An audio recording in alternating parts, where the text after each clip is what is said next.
कुदरत अपना विकराल रूप दिखाती है तो बड़ी से बड़ी ताकत धरी रह जाती है। और ऐसा ही कुछ हुआ था 12 अक्टूबर 1972 को फ्लाइट 571 के साथ। जमीन से 1000 किलोमीटर ऊपर ये फ्लाइट बर्फीली पहाड़ियों से ऐसे जा टकराता है जैसे कोई एस्ट्रोनॉट धरती से जा टकराया हो। इस फ्लाइट में बैठे हुए पैसेंजर्स की क्या हालत हुई होगी, इस बात का आप अनुमान लगा ही सकते हैं। और जो पैसेंजर्स बच गए थे उन्हें न चाहकर भी अपने यार दोस्तों और परिवार वालों का मांस खाना पड़ा। तो आखिर क्या हुआ था फ्लाइट 571 के साथ और उसमें बैठे यात्रियों के साथ, आइए जानते हैं आज की इस वीडियो में। ये कहानी शुरू होती है 12 अक्टूबर 1972 को। साउथ अमेरिका के उरुग्वाय देश से एक फ्लाइट उड़ान भरती है जिसे सैंटियागो पहुंचना था। इस प्लेन में टोटल 45 पैसेंजर्स मौजूद थे जिसमें से 9 क्रू मेंबर्स थे। इस फ्लाइट को 3 से 4 घंटे में अपनी डेस्टिनेशन पर पहुंचना था, लेकिन रास्ते में इसे एंडीज की बर्फीली पहाड़ियों को पार करना था। लेकिन उस दिन मौसम काफी खराब हो जाता है, इसलिए फ्लाइट को अर्जेंटीना के मेंडोजा शहर में ही लैंड करवा दिया जाता है। मौसम खराब होने के कारण ये फ्लाइट रात भर वहीं रुकती है और अगले दिन यानी 13 अक्टूबर 1972 को यह अपनी उड़ान भरने के लिए तैयार हो जाती है और दोपहर के 2 बजे यह फ्लाइट फिर से उड़ान भरती है। अब यह प्लेन 18,000 फीट की ऊंचाई पर उड़ रहा था, मगर दुर्भाग्य से एक बार फिर मौसम खराब हो जाता है। लेकिन अब कुछ नहीं किया जा सकता था क्योंकि फ्लाइट काफी आगे निकल चुकी थी। अब तक यह प्लेन एंडीज की बर्फीली पहाड़ियों तक पहुंच चुका था और साथ ही साथ मौसम खराब हो रहा था, जिस कारण पायलट को आगे का कुछ दिखाई नहीं दे रहा था। अब सिर्फ 1 घंटा बचा था फ्लाइट को अपनी डेस्टिनेशन तक पहुंचने के लिए। पायलट इस बात का अंदाजा लगाते हुए कि उसने एंडीज की पहाड़ियों को पार कर लिया है, तो पायलट सैंटियागो एयरपोर्ट पर एटीसी से प्लेन को लैंड करवाने की परमिशन मांगी। यहाँ एटीसी पायलट से पूछता है, क्या आपने एंडीज की पहाड़ियाँ पार कर ली हैं? तो पायलट उन्हें बताता है कि हाँ, हमने एंडीज की पहाड़ियाँ पार कर ली हैं। यह सुनकर एटीसी फ्लाइट को लैंड करवाने की परमिशन दे देता है। 3:21 पर पायलट ने फ्लाइट की स्पीड कम कर दी और 12,500 फीट के एल्टीट्यूड पर ले आया। अब जैसे ही प्लेन नीचे आता है तो पायलट देखता है कि उन्होंने एंडीज की पहाड़ियों को आधा ही पार किया है और सामने एक बहुत बड़ी बर्फीली चट्टान है। प्लेन को संभालता हुआ पायलट प्लेन को जल्द ही ऊपर उठाने की कोशिश करता है, लेकिन अब तक काफी देर हो चुकी थी। प्लेन को ऊपर उठाने के कारण प्लेन का पिछला हिस्सा चट्टान से जा टकराता है, जिससे पीछे की 3 सीट यात्रियों सहित हवा में उड़ जाती हैं। पीछे का हिस्सा चट्टान से टकराने के कारण प्लेन का राइट विंग भी टूट जाता है, जिससे प्लेन पूरा डिसबैलेंस हो जाता है और लेफ्ट विंग भी दूसरी चट्टान से टकरा जाता है। अब केवल फ्लाइट का अगला हिस्सा ही बचा था, जो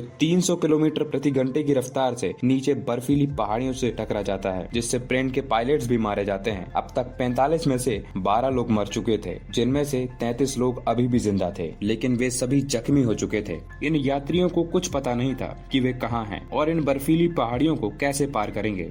सबसे बड़ी परेशानी तो यह थी कि अब तक शाम हो चुकी थी। रेस्क्यू टीम के पास उन्हें ढूंढने के लिए ज्यादा वक्त नहीं था, क्योंकि अब तक अंधेरा हो चला था। एंडीज की पहाड़ियों का तापमान रात में -30 डिग्री सेल्सियस तक पहुंच जाता है। क्योंकि फ्लाइट का रंग सफेद था, इस कारण रेस्क्यू टीम को सफेद बर्फीली पहाड़ियों में फ्लाइट को ढूंढने में परेशानी हो रही थी। देखते ही देखते रात हो जाती है, जिस वजह से रेस्क्यू टीम को वापस जाना पड़ा। बचे हुए पैसेंजर्स को यह उम्मीद थी कि उन्हें सिर्फ आज की ही रात यहाँ काटनी है, कल रेस्क्यू टीम उन्हें जैसे तैसे ढूंढ ही लेगी। और उन्होंने बचे कुछ प्लेन के मलबे में ही रात गुजारने का फैसला किया। जैसे कि हमने आपको बताया कि एंडीज की पहाड़ियों का तापमान रात में -30 डिग्री तक पहुंच जाता है, जिस कारण 5 लोग ठंड से मारे जाते हैं और अब तक 28 लोग जिंदा बचे थे। अगले दिन यानी 14 अक्टूबर को सर्च ऑपरेशन फिर शुरू किया जाता है, लेकिन परेशानी वही थी। क्रैश हुआ प्लेन सफेद रंग का था, जिस कारण यह ऊपर से दिखाई नहीं दे रहा था। और ऐसा करते करते 8 दिन इसी उम्मीद में निकल जाते हैं कि कोई ना कोई उन्हें बचा लेगा।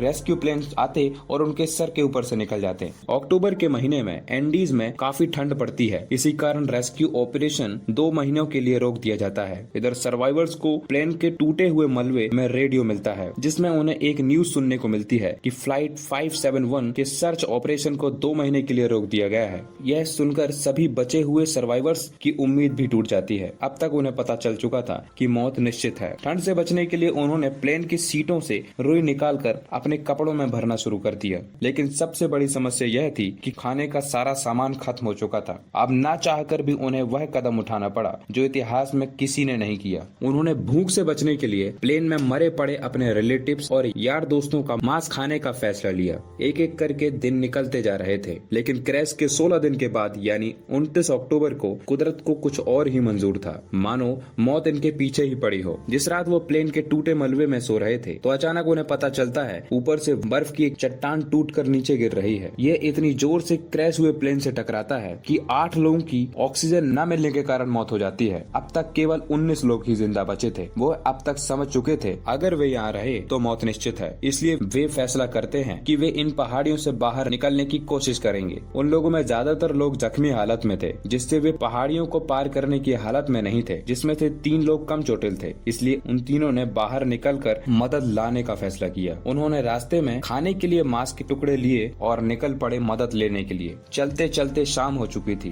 तभी उन्हें प्लेन का पिछला हिस्सा मिलता है, जिसमें उन्हें खाने के लिए काफी कुछ मिल जाता है। 11 दिसंबर को एक बार फिर एक बर्फीली चट्टान इन सर्वाइवर्स के ऊपर जा गिरती है, जिसमें से 3 लोगों की और मौत हो जाती है। अब सिर्फ 16 लोग ही जिंदा बचे थे। अब यह तीनों बिना किसी डर के उन पहाड़ियों को पार करते जा रहे थे। चलते चलते 20 दिन बीत चुके थे। अब तक इन्होंने बर्फीली पहाड़ियों को पूरा पार कर लिया था और एक नदी के किनारे पहुंच चुके थे, जहां उन्हें 3 लोग दिखाई देते हैं। अब तक इन्होंने 61 किलोमीटर का सफर तय कर लिया था। विलेजर्स को उन्हें देखकर काफी हैरानी हुई कि यह लोग अभी तक जिंदा कैसे बचे रहे। विलेजर्स ने आर्मी कमांडोज को तुरंत इसकी सूचना दी। यहाँ आर्मी ऑफिसर्स इन तीनों सर्वाइवर्स को हेलीकॉप्टर में बिठाकर क्रैश साइट पर पहुंच जाते हैं और फाइनली 22 दिसंबर 1972 को पूरे 70 दिन बाद बचे हुए सर्वाइवर्स को रेस्क्यू किया जाता है। इन लोगों की हालत काफी खराब हो चुकी थी। इस क्रैश में 45 में से 16 लोग ही बच पाए थे। आज की वीडियो में बस इतना ही। वीडियो पसंद आई हो तो वीडियो को कर देना लाइक और चैनल को कर देना सब्सक्राइब। धन्यवाद।